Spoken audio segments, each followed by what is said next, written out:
20 अक्टूबर 2025 को चांदी ईटीएफ में वैश्विक कीमतों में गिरावट का एक महत्वपूर्ण करेक्शन देखने को मिला। यह घटना उस समय हुई जब चांदी की कीमतों में महीनों की शानदार बढ़त के बाद निवेशकों के बीच चिंता बढ़ गई। इस गिरावट का मुख्य कारण मुनाफा वसूली थी, क्योंकि निवेशकों ने चांदी की कीमतों में हुई ज़बरदस्त वृद्धि के बाद अपने लाभ को सुरक्षित करने की कोशिश की। जब भाव उच्च होते हैं तो यह स्वाभाविक है कि निवेशक, लेकिन इस स्थिति ने चांदी की संभावना को एक नई दिशा में मोड़ दिया। इसके अलावा मांग में कमी भी इस गिरावट का एक प्रमुख कारण रही।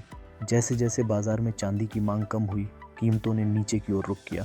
यह आपूर्ति और मांग के बीच के संतुलन को फिर से प्रभावित करता है, जिससे मूल्य ह्रास होता है। म्यूचुअल फंड घरों ने भी स्थिति को समझते हुए चांदी फंड और फंड्स में नए निवेश पर रोक लगा दी। इससे बाजार और अधिक अस्थिर हो गया और चांदी की कीमतें नीचे आ गईं।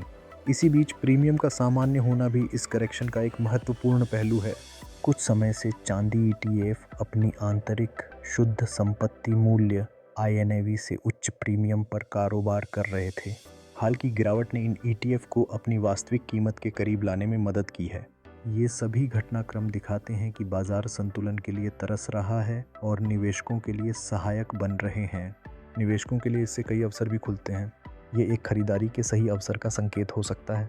विशेषज्ञों का मानना है कि जब प्रीमियम खत्म हो रहा है तो निवेशकों को उचित या सस्ती चांदी में निवेश करने का बेहतर मौका मिल सकता है।